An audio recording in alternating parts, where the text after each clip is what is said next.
Hi hello ನಮಸ್ತೆ ಎಲ್ಲರಿಗೂ S media ಚಾನಲಿನ ಮತ್ತೊಂದು ವಿಡಿಯೋಗೆ ಸ್ವಾಗತ ಸುಸ್ವಾಗತ. ಸ್ನೇಹಿತರೆ, ಎಲ್ಲರೂ ಹೇಗಿದ್ದೀರಾ? ಎಲ್ಲರೂ ಚೆನ್ನಾಗಿದ್ದೀರಾ ಅಂದ್ಕೊಂಡಿದ್ದೀನಿ. ನಾನು ಕೂಡ ತುಂಬಾನೇ ಚೆನ್ನಾಗಿದ್ದೀನಿ. ಎಲ್ಲರೂ ಚೆನ್ನಾಗಿದ್ದೀರಾ ಅಂದ್ಕೊಂಡು ಭಾವಿಸ್ಕೊಂಡು ಇವತ್ತಿನ ಒಂದು ವಿಡಿಯೋನ ಶುರು ಮಾಡಿಬಿಡೋಣ. ಇವತ್ತಿನ ಒಂದು ವಿಡಿಯೋದಲ್ಲಿ ಸ್ನೇಹಿತರೆ, ಈ 6 ರಾಶಿಯವರಿಗೆ ಭಯಂಕರ ಅದೃಷ್ಟ ಅಂತಲೇ ಹೇಳ್ಬೋದು. ಸಾಕಷ್ಟು ಅದೃಷ್ಟವನ್ನ ಈ 6 ರಾಶಿಯವರು ನೋಡಲಿದ್ದೀರಿ.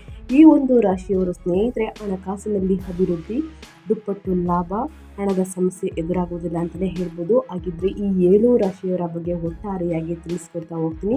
ಇದನ್ನೆಲ್ಲ ಕಂಪ್ಲೀಟ್ ಆಗಿ ತಿಳ್ಕೋಬೇಕು, ಸಣ್ಣ ಪುಟ್ಟ ಪರಿಹಾರಗಳನ್ನೆಲ್ಲ ಫಾಲೋಅಪ್ ಮಾಡಬೇಕು ಅಂದರೆ ಎಲ್ಲೂ ಕೂಡ ವಿಡಿಯೋನ ಸ್ಕಿಪ್ ಮಾಡಬಾರ್ದು. ಅಂದರೆ ವಿಡಿಯೋನ ಕಟ್ ಮಾಡಿ ಓಡಿಸ್ಕೊಂಡು ನೋಡ್ತೀನಿ ಅಂದರೆ ಫುಲ್ ಇನ್ಫಾರ್ಮೇಷನ್ ಅರ್ಥ ಆಗಲ್ಲ. ಸೊ ಹಾಗಾಗಿ ಎಲ್ಲ ವಿಡಿಯೋದಲ್ಲೂ ತಿಳಿಸ್ತಾ ಇರ್ತೀನಿ. ಮೊದಲಿಂದ ಕೊನೆ ತನಕ ವಿಡಿಯೋನ ವಾಚ್ ಮಾಡಿ. ವಿಡಿಯೋದಲ್ಲಿ ಒಳ್ಳೆ ಮಾಹಿತಿ ಸಿಕ್ಕಿದ್ದಲ್ಲಿ ತಪ್ಪದೆ ವಿಡಿಯೋಗೊಂದು ಲೈಕ್ ಕೊಟ್ಟು, ಇನ್ನೂ ನನ್ನ ಚಾನಲ್ನ ಸಬ್ಸ್ಕ್ರೈಬ್ ಮಾಡ್ಕೊಳ್ಳೋದನ್ನೇ ನೋಡ್ತಿದ್ರೆ ಎಸ್ ಮೀಡಿಯಾಗೆ ಸಬ್ಸ್ಕ್ರೈಬ್ ಆಗಿ ನಿಮ್ಮ ಅಭಿಪ್ರಾಯಗಳನ್ನು ಕಮೆಂಟ್ ಬಾಕ್ಸಲ್ಲಿ ತಿಳಿಸಬಹುದು. ಯಾರೆಲ್ಲ ಸಬ್ಸ್ಕ್ರೈಬ್ ಮಾಡಿಕೊಂಡು ಪ್ರತಿನಿತ್ಯ ವಿಡಿಯೋ ವಾಚ್ ಮಾಡ್ತಿದ್ದೀರಾ ಅಂಥವರಿಗೆ ಥ್ಯಾಂಕ್ ಯು ಸೋ ಮಚ್ ಅಂತ ಹೇಳ್ತಾ ವಿಡಿಯೋದ ಕಡೆ ಗಮನ ಕೊಡ್ತಾ ಹೋಗೋಣ ಸ್ನೇಹಿತರೆ. ಹೌದು, ಬುಧನಿತ್ಯ ರಾಜಯೋಗ. ಈ ರಾಜಯೋಗದಿಂದ 2026ನೇ ವರ್ಷದಲ್ಲಿ ಸ್ನೇಹಿತರೆ ಮಾರ್ಚ್ 18ರಿಂದ ಸಾಕಷ್ಟು ಅದೃಷ್ಟದ ಫಲಗಳನ್ನು ಗಳಿಸಲಿದ್ದೀರಿ. ಈ ದಿನ ಅಮಾವಾಸ್ಯೆಯ ದಿನದಿಂದ ಸಾಕಷ್ಟು ಅದೃಷ್ಟ ಅಂತಲೇ ಹೇಳಬಹುದು. ಈ 6 ರಾಶಿಯವರಿಗೆ ಸ್ನೇಹಿತರೆ ಸಂಪತ್ತು ವೃದ್ಧಿ, ಈ ಒಂದು ರಾಶಿಯವರಿಗೆ ಆರ್ಥಿಕ ಪ್ರಗತಿ. ಸೊ ಹಾಗಾಗಿ ಒಟ್ಟಾರೆಯಾಗಿ ಈ 7 ರಾಶಿಯವರು ಏನೆಲ್ಲ ಅದೃಷ್ಟದ ಫಲಗಳನ್ನು ಗಳಿಸಲಿದ್ದೀರಿ ಅನ್ನೋದನ್ನ ನೋಡ್ತಾ ಹೋಗೋಣ. ವೈದಿಕ ಶಾಸ್ತ್ರದ ಪ್ರಕಾರ ಮೀನ ರಾಶಿಯಲ್ಲಿ ಸೂರ್ಯ ಮತ್ತು ಬುಧ ಸಂಯೋಗವು ಬುಧನಿತ್ಯ ರಾಜಯೋಗವನ್ನು ರೂಪಿಸಲಿದೆ. ಪರಿಣಾಮವಾಗಿ ಈ ರಾಶಿಯವರಿಗೆ ಸೇರಿದ ವ್ಯಕ್ತಿಗಳಿಗೆ ಆರ್ಥಿಕ ಪ್ರಗತಿ, ಅನುಕೂಲಕರ ಅವಕಾಶಗಳು ಸಿಗಬಹುದು. ಅಪಾರ ಸಂಪತ್ತು ವೃದ್ಧಿಯ ನಿರೀಕ್ಷೆಗಳಿವೆ. ಈ ರಾಶಿಗಳ ಬಗ್ಗೆ ಮತ್ತಷ್ಟು ಮಾಹಿತಿಯನ್ನು ತಿಳಿಸ್ಕೊಡ್ತಾ ಹೋಗ್ತೀನಿ. ಈ ದಿನ ಈ ಪರಿಹಾರವನ್ನು ಮಾಡುವುದರಿಂದ, ಯಾಕಂದರೆ ಅಮಾವಾಸ್ಯೆ ಇರುವ ಕಾರಣ ಸ್ನೇಹಿತರೆ, ಈ ಪರಿಹಾರವನ್ನು ಅನುಸರಿಸಿದ್ದಲ್ಲಿ ನಿಮ್ಮ ಕಷ್ಟಗಳು ಸಮಸ್ಯೆಗಳು ಕ್ರಮೇಣವಾಗಿ ಕಡಿಮೆಯಾಗಲಿದೆ. ನಿಂತು ಹೋಗಿದ್ದಂತಹ ಶುಭ ಕಾರ್ಯಗಳು ಪ್ರಾರಂಭವಾಗಲಿದೆ.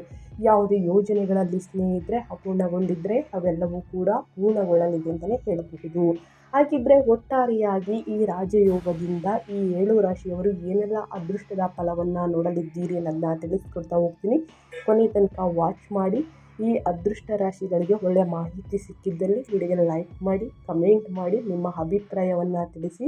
ಈ ರಾಶಿಯನ್ನು ನಿಮ್ಮ ಫ್ಯಾಮಿಲಿಯಲ್ಲಿ, ನಿಮ್ಮ ಕುಟುಂಬದಲ್ಲಿ ನಿಮ್ಮ ಹಿತೈಷಿಗಳು ಹೊಂದಿದ್ರೆ ದಯವಿಟ್ಟು ಅವ್ರಿಗೂ ಕೂಡ ವಿಡಿಯೋವನ್ನು ಶೇರ್ ಮಾಡಿ. ಯಾಕಂದರೆ ನಿಮ್ಮ ಕಡೆಯಿಂದ ಅದೃಷ್ಟ ಭವಿಷ್ಯವನ್ನು ಅವರು ಕೂಡ ತಿಳ್ಕೊಂಡಂಗಾಗುತ್ತೆ. ಓಂ ನಮ ಬುಧಾಯ ನಮಃ ಅಂತ ಕಮೆಂಟ್ ಮಾಡಿ. ಬುಧ ಗ್ರಹ ಸ್ನೇಹಿತರೆ ಶುಭ ಫಲಿತಾಂಶವನ್ನು ಮುಂದಿನ ದಿನಗಳನ್ನು ಕೂಡ ನೀಡಲಿ ಅಂತ ಹೇಳ್ತಾ ವಿಡಿಯೋದ ಕಡೆ ಗಮನ ಕೊಡ್ತಾ ಹೋಗೋಣ. ವೈದಿಕ ಪಂಚಾಂಗದ ಪ್ರಕಾರ ಬುಧನಿತ್ಯ ರಾಜಯೋಗದ ರಚನೆಯು ಇದೇ ಮಾರ್ಚ್ 18ರಂದು ರೂಪುಗೊಳ್ಳಲಿದೆ. ಈ ದಿನದಂದು ಗ್ರಹಗಳ ರಾಜನಾದಂತಹ ಸೂರ್ಯ ಮತ್ತು ಬುದ್ಧಿಶಕ್ತಿ ನೀಡುವಂತಹ ಬುಧ ಮೀನ ರಾಶಿಯಲ್ಲಿ ಒಂದಾಗಿ ಸಂಚಾರವನ್ನು ಮಾಡುವುದರಿಂದ ಈ ಶುಭ ರಾಜಯೋಗವನ್ನು ಸೃಷ್ಟಿಸುತ್ತದೆ.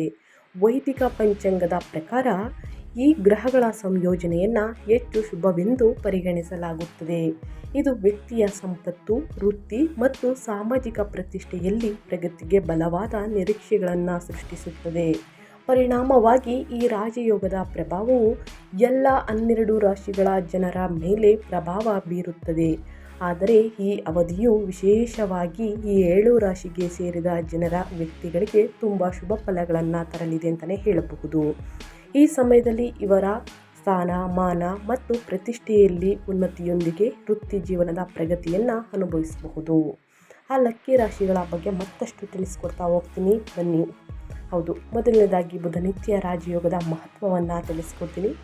ಜ್ಯೋತಿಷ್ಯದ ಪ್ರಕಾರ ಸೂರ್ಯ ಮತ್ತು ಬುಧ ಒಂದೇ ರಾಶಿ ಚಕ್ರ ಚಿಹ್ನೆಯಲ್ಲಿ ಒಟ್ಟಿಗೆ ಇರುವಾಗ ಬುಧನಿತ್ಯ ರಾಜಯೋಗ ರೂಪುಗೊಳ್ಳುತ್ತದೆ. ಪಂಚಾಂಗದ ಪ್ರಕಾರ ಮಾರ್ಚ್ 18 ಬುಧವಾರದಂದು ಬುಧದೇವ ಮೀನರಾಶಿಗೆ ಸಾಗುತ್ತಾರೆ. ಅಲ್ಲಿ ಸೂರ್ಯದೇವ ಈಗಾಗಲೇ ಸ್ಥಾನದಲ್ಲಿದ್ದಾರೆ. ಈ ಗ್ರಹಗಳ ಸಂಯೋಗವು ಈ ಪ್ರಬಲ ರಾಜಯೋಗಕ್ಕೆ ಕಾರಣವಾಗುತ್ತದೆ. ಮೀನವನ್ನು ಗುರುಗ್ರಹ ಆಳುವಂತಹ ರಾಶಿ ಎಂದು ಪರಿಗಣಿಸಲಾಗುತ್ತದೆ. ಬುಧನಿತ್ಯ ರಾಜಯೋಗವು ಒಬ್ಬರ ಬುದ್ಧಿಶಕ್ತಿ, ಸಂವಹನ ಕೌಶಲ್ಯ, ನಾಯಕತ್ವ ಸಾಮರ್ಥ್ಯಗಳು ಮತ್ತು ನಿರ್ಧಾರ ತೆಗೆದುಕೊಳ್ಳುವಂತಹ ಸಾಮರ್ಥ್ಯವನ್ನು ಬಲಪಡಿಸುತ್ತದೆ. ಗ್ರಹಗಳ ಸಂಯೋಜನೆ ಎಂದು ಪರಿಗಣಿಸಲಾಗಿದೆ. ಈ ರಾಜಯೋಗದ ಪ್ರಭಾವದ ಅಡಿಯಲ್ಲಿ ಒಬ್ಬ ವ್ಯಕ್ತಿಯು ಸಮಾಜದಲ್ಲಿ ಪ್ರತಿಷ್ಠೆ ಮತ್ತು ಗೌರವವನ್ನು ಪಡೆಯಬಹುದು, ಆರ್ಥಿಕ ಲಾಭಗಳನ್ನು ಪಡೆಯಬಹುದು ಮತ್ತು ವೃತ್ತಿ ಜೀವನದಲ್ಲಿ ತ್ವರಿತ ಪ್ರಗತಿಯನ್ನು ಅನುಭವಿಸಬಹುದು. ಈ ರಾಜಯೋಗ ವ್ಯಾಪಾರ, ವ್ಯವಹಾರ, ಮಾಧ್ಯಮ, ಶಿಕ್ಷಣ, ಬರವಣಿಗೆ ಮತ್ತು ಆಡಳಿತ ಕ್ಷೇತ್ರಗಳಿಗೆ ಸಂಬಂಧಿಸಿದ ವ್ಯಕ್ತಿಗಳಿಗೆ ವಿಶೇಷವಾಗಿ ಪ್ರಯೋಜನಕಾರಿಯಾಗಲಿದೆ ಸ್ನೇಹಿತರೆ.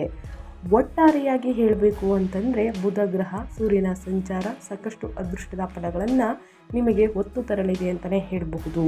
ಸೂರ್ಯ ಮತ್ತು ಬುಧ ಸಂಚಾರದ ಪ್ರಭಾವ ಸೂರ್ಯನನ್ನ ಆತ್ಮವಿಶ್ವಾಸ, ಸರ್ಕಾರಿ ಸ್ಥಾನಗಳು, ನಾಯಕತ್ವ, ಗೌರವ, ಪ್ರತಿಷ್ಠೆ ಮತ್ತು ತಂದೆಯ ಸಂಕೇತವೆಂದು ಪರಿಗಣಿಸಲಾಗುತ್ತದೆ. ಮತ್ತೊಂದೆಡೆ ಬುಧ ಗ್ರಹವು ಬುದ್ಧಿಶಕ್ತಿ, ಮಾತು, ವಾಣಿಜ್ಯ, ಗಣಿತ, ಸಂವಹನ, ಲೆಕ್ಕಾಚಾರ, ವ್ಯಾಪಾರ, ವ್ಯವಹಾರ, ತಾರ್ಕಿಕತೆಯನ್ನು ಪ್ರತಿನಿಧಿಸುತ್ತದೆ. ಆದ್ದರಿಂದ ಈ ಎರಡೂ ಗ್ರಹಗಳು ಸೇರಿಕೊಂಡಾಗ ವ್ಯಕ್ತಿಯ ನಾಯಕತ್ವದ ಗುಣಗಳು ಮತ್ತು ನಿರ್ಧಾರ ತೆಗೆದುಕೊಳ್ಳುವ ಸಾಮರ್ಥ್ಯಗಳು ವರ್ಧಿಸುತ್ತವೆ. ಹೆಚ್ಚುವರಿಯಾಗಿ ಬುದ್ಧಿಶಕ್ತಿ ತೀಕ್ಷ್ಣವಾಗುತ್ತದೆ ಅಂತಲೇ ಹೇಳಬಹುದು. ಹಾಗಾಗಿ ಇಷ್ಟೆಲ್ಲ ಅದೃಷ್ಟವನ್ನು ಯಾವ ರಾಶಿಯವರು ನೋಡಲಿದ್ದೀರಿ ಅನ್ನೋದನ್ನ ಇವಾಗ ಒಂದೊಂದಾಗಿ ತಿಳಿಸ್ಕೊಡ್ತಾನೆ ಹೋಗ್ತೀನಿ. ಬನ್ನಿ, ಇವಾಗೆಲ್ಲೂ ಕೂಡ ಸ್ಕಿಪ್ ಮಾಡ್ದೇ ಕೊನೆ ತನಕ ವಾಚ್ ಮಾಡಿ. ಮೊದಲನೇ ಅದೃಷ್ಟ ರಾಶಿ ಬಂದು ಮಿಥುನ ರಾಶಿಯವರಿಗೆ. ಮಿಥುನ ರಾಶಿಯವರಿಗೆ ನಾಳೆ ಮಾರ್ಚ್ 18ನೇ ತಾರೀಕು ಅಮಾವಾಸ್ಯೆಯ ದಿನದಿಂದ ಬುಧನಿತ್ಯ ರಾಜಯೋಗ. ಈ ರಾಜಯೋಗದಿಂದ ರಾತ್ರೋರಾತ್ರಿ ಶ್ರೀಮಂತಿಕೆ ಯೋಗ. ವೃತ್ತಿ ಮತ್ತು ವ್ಯವಹಾರ ಎರಡರಲ್ಲೂ ಶುಭ ಫಲಿತಾಂಶಗಳನ್ನು ಪಡೆಯಬಹುದು. ಏಕೆಂದರೆ ಈ ರಾಜಯೋಗದ ಸಂಯೋಜನೆಯು ನಿಮ್ಮ ಸಂಚಾರ ಜಾತಕದ 10ನೇ ಮನೆಯಲ್ಲಿ ಎಂದರೆ ವೃತ್ತಿಯ ಮನೆಯಲ್ಲಿ ಸ್ನೇಹಿತರೆ ರೂಪುಗೊಳ್ಳಲಿದೆ. ಹಾಗಾಗಿ ಸಾಕಷ್ಟು ಅದೃಷ್ಟದ ಫಲಿತಾಂಶವನ್ನು ನೋಡಲಿದ್ದೀರಿ ಅಂತಲೇ ಹೇಳಬಹುದು. ವೃತ್ತಿಯ ಮನೆಯಲ್ಲಿ ರೂಪುಗೊಳ್ಳುತ್ತಿದೆ. ವೇದ ಜ್ಯೋತಿಷ್ಯದ ಪ್ರಕಾರ ಬುಧ ನಿಮ್ಮ ರಾಶಿಯನ್ನು ಆಳುವಂತಹ ಗ್ರಹ. ಆದ್ದರಿಂದ ಈ ಸಂದರ್ಭದಲ್ಲಿ ನೀವು ಮಾಡುವಂತಹ ಕೆಲಸದಲ್ಲಿ ಹೆಚ್ಚಿನ ಬೋನಸ್ ಪಡೆದುಕೊಳ್ಳಲಿದ್ದೀರಿ. ಸಂದರ್ಭದಲ್ಲಿ ನೀವು ಕಷ್ಟಪಟ್ಟು ಮಾಡುತ್ತಿರುವಂತಹ ಕೆಲಸಕ್ಕೆ ಸರಿಯಾಗಿರುವಂತಹ ಅರ್ಹವಾಗಿರುವಂತಹ ಪ್ರತಿಫಲವನ್ನು ಹೊಂದಬಹುದಾಗಿದೆ.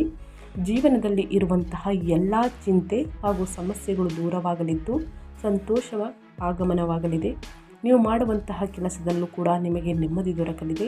ವ್ಯಾಪಾರದ ವಿಚಾರದಲ್ಲಿ ನೀವು ಜಾರಿಗೆ ತರಲು ಹೊರಟಿರುವಂತಹ ಉಪಾಯ ಉತ್ತಮ ರೀತಿಯಲ್ಲಿ ಕಾರ್ಯರೂಪಕ್ಕೆ ಬರಲಿದ್ದು ಅದರಿಂದಲೂ ಕೂಡ ಹೆಚ್ಚಿನ ಲಾಭವನ್ನು ಸಂಪಾದಿಸಿ ನಿಮ್ಮ ಆರ್ಥಿಕ ಪರಿಸ್ಥಿತಿಯನ್ನು ಇನ್ನಷ್ಟು ಉತ್ತಮಗೊಳಿಸಿಕೊಳ್ಳಲಿದ್ದೀರಿ ಅಂತಲೇ ಹೇಳಬಹುದು. ರಿಲೇಷನ್ಶಿಪ್ನಲ್ಲಿ ಕೂಡ ನಿಮ್ಮ ಹಾಗೂ ನಿಮ್ಮ ಜೀವನ ಸಂಗಾತಿಯ ಬಾಂಧವ್ಯ ಇನ್ನಷ್ಟು ಉತ್ತಮವಾಗಿರಲಿದೆ. ಈ ಸಮಯ ವಿಶೇಷವಾಗಿ ಅನಾರೋಗ್ಯದಿಂದ ನೀವು ಬಳಲುತ್ತಿದ್ದರೆ ಅದರಿಂದ ನಿಮ್ಮನ್ನು ಮುಕ್ತಗೊಳಿಸಲು ಈ ವಿಶೇಷವಾದ ಯೋಗ ಸಹಕಾರಿಯಾಗಲಿದ್ದು ನೀವು ರಾಜನಂತೆ ಸ್ನೇಹಿತರೆ ಆರೋಗ್ಯವಂತರಾಗಲಿದ್ದೀರಿ ಅಂತಲೇ ಹೇಳ್ಬೋದು. ಮಿಥುನ ರಾಶಿಯವರು ಏನೆಲ್ಲ ಅದೃಷ್ಟವನ್ನು ರಾಜಯೋಗದಿಂದ ಗಳಿಸಲಿದ್ದೀರಿ ಬುಧ ಮತ್ತು ಸೂರ್ಯನ ಸಂಚಾರದಿಂದ ನನ್ನ ತಿಳಿಸ್ಕೊಟ್ಟಿದ್ದೀನಿ ಸ್ನೇಹಿತರೆ. ಇನ್ನು ಮುಂದಿನ ರಾಶಿಯವರ ಬಗ್ಗೆ ಹೇಳೋದಾದರೆ ಮೀನರಾಶಿಯವರಿಗೆ ಈ ರಾಜಯೋಗ ಹೆಚ್ಚು ಲಾಭಕಾರಿಯಾಗುವಂತಹ ಸಾಧ್ಯತೆ ಇದೆ. ಏಕೆಂದರೆ ರಾಜ ಸಂಯೋಜನೆಯು ನಿಮ್ಮ ರಾಶಿಗೆ ಹೋಲಿಸಿದರೆ ಲಗ್ನ ಅಥವಾ ಮೊದಲ ಮನೆಯಲ್ಲಿ ರೂಪುಗೊಳ್ಳುತ್ತದೆ. ಇದರ ಪ್ರಭಾವವು ಅತ್ಯಂತ ಆಳವಾದದ್ದು ಮತ್ತು ನಿಮ್ಮ ವ್ಯಕ್ತಿತ್ವದ ಮೇಲೆ ನೇರವಾಗಿ ಪ್ರಭಾವವನ್ನು ಬೀರುತ್ತದೆ. ಜ್ಯೋತಿಷ್ಯದ ಪ್ರಕಾರ ಸೂರ್ಯನು ಲಗ್ನದಲ್ಲಿದ್ದಾಗ ಅದು ವ್ಯಕ್ತಿಯ ಆಂತರಿಕ ಶಕ್ತಿ, ಆತ್ಮವಿಶ್ವಾಸ ಮತ್ತು ನಾಯಕತ್ವದ ಸಾಮರ್ಥ್ಯವನ್ನು ಹೆಚ್ಚಿಸುತ್ತದೆ. ಇದಕ್ಕೆ ವಿರುದ್ಧವಾಗಿ ಬುಧನು ಒಬ್ಬರ ಬುದ್ಧಿಶಕ್ತಿ, ಸಂವಹನ ಕೌಶಲ್ಯ ಮತ್ತು ನಿರ್ಧಾರ ತೆಗೆದುಕೊಳ್ಳುವ ಪರಾಕ್ರಮವನ್ನು ಚುರುಕುಗೊಳಿಸುತ್ತದೆ ಅಂತಲೇ ಹೇಳಬಹುದು. ಪರಿಣಾಮವಾಗಿ ಈ ಎರಡು ಗ್ರಹಗಳ ಸಂಯೋಗವು ನಿಮಗೆ ಹೆಚ್ಚಿನ ಗೌರವ, ಪ್ರತಿಷ್ಠೆ ಮತ್ತು ಸಾಮಾಜಿಕ ಮನ್ನಣೆಯನ್ನು ತರಬಹುದು.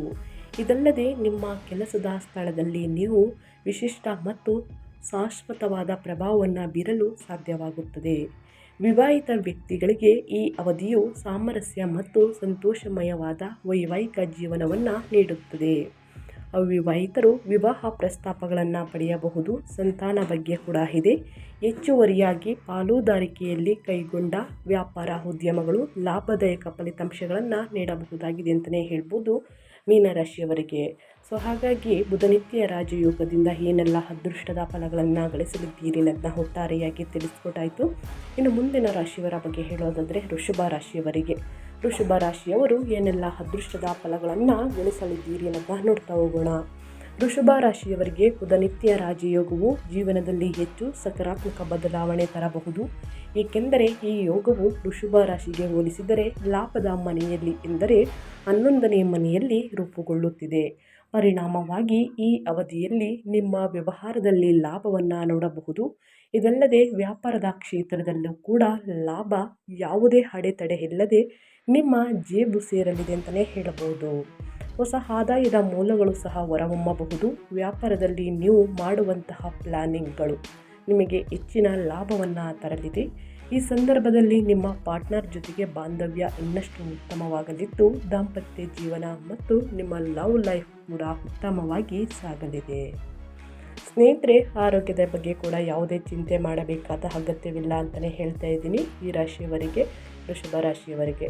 ಇನ್ನು ಮುಂದಿನ ರಾಶಿಯವರ ಬಗ್ಗೆ ಹೇಳೋದಾದರೆ ವೃಶ್ಚಿಕ ರಾಶಿಯವರಿಗೆ. ವೃಶ್ಚಿಕ ರಾಶಿಯವರು ಏನೆಲ್ಲ ಅದೃಷ್ಟದ ಫಲಗಳನ್ನು ಗಳಿಸಲಿದ್ದೀರಿ ಅನ್ನೋದನ್ನ ನೋಡ್ತಾ ಹೋಗೋಣ. ವೃಶ್ಚಿಕ ರಾಶಿಯವರಿಗೆ ಬುಧನಿತ್ಯ ರಾಜಯೋಗವು ವೃತ್ತಿ ಮತ್ತು ವ್ಯವಹಾರದ ಎರಡರಲ್ಲೂ ಶುಭ ಫಲಿತಾಂಶವನ್ನು ಪಡೆಯಬಹುದು. ಏಕೆಂದರೆ ಈ ರಾಜಯೋಗದ ಸಂಯೋಜನೆಯು ನಿಮ್ಮ ಸಂಚಾರ ಜಾತಕದ 9ನೇ ಮನೆಯಲ್ಲಿ ಎಂದರೆ ಸ್ನೇಹಿತರೆ ವೃತ್ತಿಯ ಮನೆಯಲ್ಲಿ ರೂಪುಗೊಳ್ಳುತ್ತಿದೆ. ಸ್ನೇಹಿತರೆ, ಜ್ಯೋತಿಷ್ಯದ ಲೆಕ್ಕಾಚಾರದ ಪ್ರಕಾರ ಬುಧ ನಿಮ್ಮ ರಾಶಿಯನ್ನು ಆಳುವಂತಹ ಗ್ರಹ. ಆದ್ದರಿಂದ ಈ ಸಂದರ್ಭದಲ್ಲಿ ವೃಶ್ಚಿಕ ರಾಶಿಯವರಿಗೆ ನೀವು ಮಾಡುವಂತಹ ಕೆಲಸದಲ್ಲಿ ವ್ಯಾಪಾರ ವ್ಯವಹಾರದಲ್ಲಿ ಅಭಿವೃದ್ಧಿಯನ್ನು ನೋಡಲಿದ್ದೀರಿ. ಈ ಸಂದರ್ಭದಲ್ಲಿ ನೀವು ಕಷ್ಟಪಟ್ಟು ಮಾಡಿರುವಂತಹ ಕೆಲಸಕ್ಕೆ ಸರಿಯಾಗಿರುವಂತಹ ಯೋಜನೆ, ಸರಿಯಾಗಿರುವಂತಹ ಲಾಭ ಸಿಗಲಿದೆ.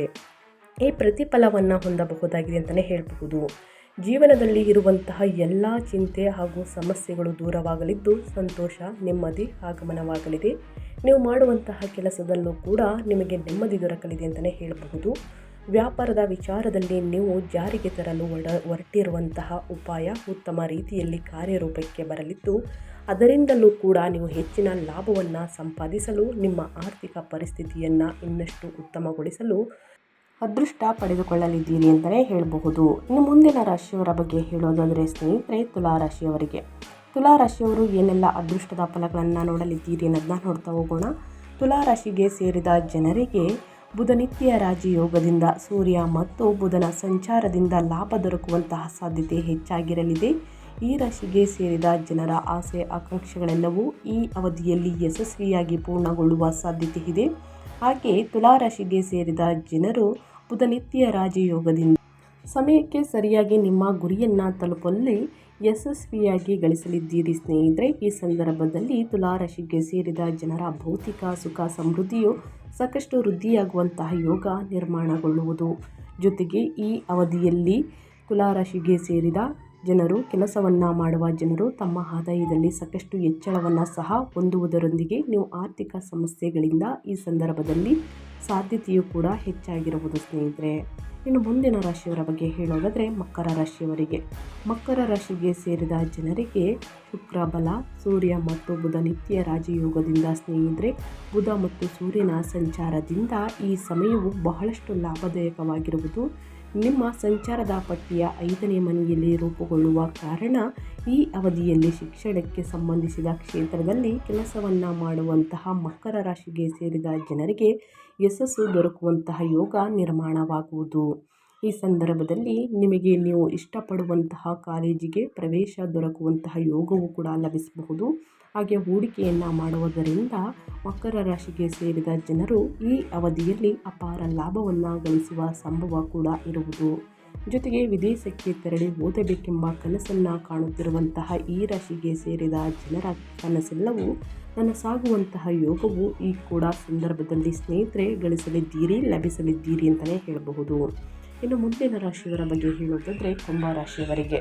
ಕುಂಭರಾಶಿಗೆ ಸೇರಿದ ಜನರಿಗೆ ಇದೇ ಮಾರ್ಚ್ 18ರಂದು ಅಮಾವಾಸ್ಯೆಯ ದಿನ ಸ್ನೇಹಿತರೆ ಗುರು, ಶನಿ, ಶುಕ್ರ ಮತ್ತು ಸ್ನೇಹಿತರೆ ಸೂರ್ಯ, ಬುಧ ಸಂಚಾರದಿಂದ ವಿಶೇಷ ಕೃಪೆಗೆ ಪಾತ್ರರಾಗಲಿದ್ದೀರಿ. ಹಾಗಾಗಿ ಈ ಸಂದರ್ಭದಲ್ಲಿ ಕುಂಭರಾಶಿಗೆ ಸೇರಿದ ಜನರ ಜೀವನದಲ್ಲಿ ಎಲ್ಲ ರೀತಿಯ ಸಮಸ್ಯೆಗಳು ದೂರವಾಗುವಂತಹ ಸಂಭವ ಕೂಡ ಹೆಚ್ಚಾಗಿರುವುದು. ಈ ಸಮಯದಲ್ಲಿ ಶುಕ್ರನ ನಕ್ಷತ್ರ ಬದಲಾವಣೆಯಿಂದಾಗಿ ಕೂಡ ಇನ್ನು ಬುಧನಿತ್ಯ ರಾಜಯೋಗದಿಂದ ಕುಂಭರಾಶಿಗೆ ಸೇರಿದ ಜನರ ಆರೋಗ್ಯ ಸುಖ ಸಮೃದ್ಧಿಯಲ್ಲಿ ಸಾಕಷ್ಟು ವೃದ್ಧಿಯಾಗುವಂತಹ ಯೋಗವು ನಿರ್ಮಾಣಗೊಳ್ಳಲಿದೆ. ಜೊತೆಗೆ ಈ ಸಂದರ್ಭದಲ್ಲಿ ನಿಮಗೆ ಅದೃಷ್ಟದ ಸಂಪೂರ್ಣ ಬೆಂಬಲವು ಪ್ರತಿಯೊಂದು ಹೆಜ್ಜೆಯಲ್ಲಿಯೂ ಕೂಡ ದೊರಕಬಹುದು. ಹಾಗೆ ವೃತ್ತಿ ವ್ಯವಹಾರಕ್ಕೆ ಸಂಬಂಧಿಸಿದಂತೆ ಯಶಸ್ಸನ್ನು ಗಳಿಸುವಂತಹ ಸಾಧ್ಯತೆಯೂ ಕೂಡ ಸಾಕಷ್ಟು ಹೆಚ್ಚಾಗುವುದು. ಹಾಗೆ ನಿಮ್ಮ ಪ್ರೀತಿಯ ಜೀವನ ಬಹಳ ಉತ್ತಮವಾಗಿರಲಿದೆ. ವ್ಯಾಪಾರ ವ್ಯವಹಾರದಲ್ಲಿ ಅಭಿವೃದ್ಧಿಯನ್ನು ನೋಡಲಿದ್ದೀರಿ. ಬುಧನಿತ್ಯ ರಾಜಯೋಗದಿಂದ ಶ್ರೀಮಂತಿಕೆ ಯೋಗ ಕೂಡ ಇದೆ. ರಾತ್ರೋರಾತ್ರಿ ಸ್ನೇಹಿತರೆ ಹಣದ ಲಾಭವನ್ನು ನೋಡಲಿದ್ದೀರಿ. ಅನಗತ್ಯ ಖರ್ಚುಗಳಿಂದ ದೂರವಿರಿ. ಆಸ್ತಿ ವಾಹನ ಪ್ರಾಪರ್ಟಿಯನ್ನು ಖರೀದಿ ಮಾಡುವಂತಹ ಯೋಗವಿದೆ. ಮನೆ ಕಟ್ಟುವಂತಹ ಯೋಗವಿದೆ. ಎಲ್ಲದಕ್ಕೂ ಕೂಡ ಒಳಿತಾಗಲಿ ಅಂತ ಕೇಳ್ಕೊತಾ ನಾನು ವಿಡಿಯೋನ ಎಂಡ್ ಮಾಡ್ತಾ ಇದ್ದೀನಿ. ಆದಷ್ಟು ಬಡವರಿಗೆ ನಿರ್ಗತಿಕರಿಗೆ ನಿಮ್ಮ ಕೈಯಲ್ಲಾದಷ್ಟು ಸಹಾಯವನ್ನು ಮಾಡಿ ಸ್ನೇಹಿತರೆ. ನಾಳೆ ವರ್ಷದ ಮೊದಲ ಅಮಾವಾಸ್ಯೆ ಅಂತಲೇ ಹೇಳ್ಬೋದು. ಯಾಕಂದರೆ ನಮ್ಮ ಹಿಂದೂಗಳಿಗೆ ಸ್ನೇಹಿತರೆ ಯುಗಾದಿ ಅಮಾವಾಸ್ಯೆಯಿಂದ ಹೊಸ ವರ್ಷ ಪ್ರಾರಂಭ ಅಂತಲೇ ಹೇಳ್ಬೋದು. ಸೊ ಹಾಗಾಗಿ ವರ್ಷದ ಮೊದಲ ಅಮಾವಾಸ್ಯೆಯ ದಿನದಿಂದ ಒಳಿತಾಗಲಿ ಅಂತ ಕೇಳ್ಕೊತಾ ಆದಷ್ಟು ಹಣ ಸಹಾಯವನ್ನು ಮಾಡಿ, ಅನ್ನದಾನ ಮಾಡಿ, ಬಟ್ಟೆಯನ್ನು ದಾನ ಮಾಡಿ ಬಡವರಿಗೆ ನಿರ್ಗತಿಕರಿಗೆ ನಿಮಗೂ ಮತ್ತು ನಿಮ್ಮ ಕುಟುಂಬಕ್ಕೆ ತುಂಬಾ ಒಳ್ಳೆಯದಾಗಲಿ ಅಂತ ಹೇಳ್ತಾ ಮತ್ತೊಂದು ವಿಡಿಯೋ ಜೊತೆ ಮತ್ತೊಂದು ಹೊಸ ಅಪ್ಡೇಟಲ್ಲಿ ಸಿಗ್ತೀನಿ. ಈ ವಿಡಿಯೋದಲ್ಲಿ ಯೂಸ್ಫುಲ್ ಅನಿಸಿದ್ದಲ್ಲಿ ದಯವಿಟ್ಟು ವಿಡಿಯೋಗೆ ಲೈಕ್ ಮಾಡಿ, ಕಮೆಂಟ್ ಮಾಡಿ, ನಿಮ್ಮ ಅಭಿಪ್ರಾಯವನ್ನು ತಿಳಿಸಿ. ಓಂ ನಮಃ ಶಿವಾಯ ಅಂತ ಕಮೆಂಟ್ ಮಾಡಿ. ಶಿವನ ಅನುಗ್ರಹದಿಂದ ಜೀವನದಲ್ಲಿ ಇದ್ದ ಕಷ್ಟಗಳು ಕ್ರಮೇಣವಾಗಿ ಕಡಿಮೆಯಾಗಲಿ ಅಂತ ಹೇಳ್ತಾ ಮತ್ತೊಂದು ವಿಡಿಯೋ ಜೊತೆ ಮತ್ತೊಂದು ಹೊಸ ಭವಿಷ್ಯದಲ್ಲಿ ಸಿಗ್ತೀನಿ. Thank you for watching.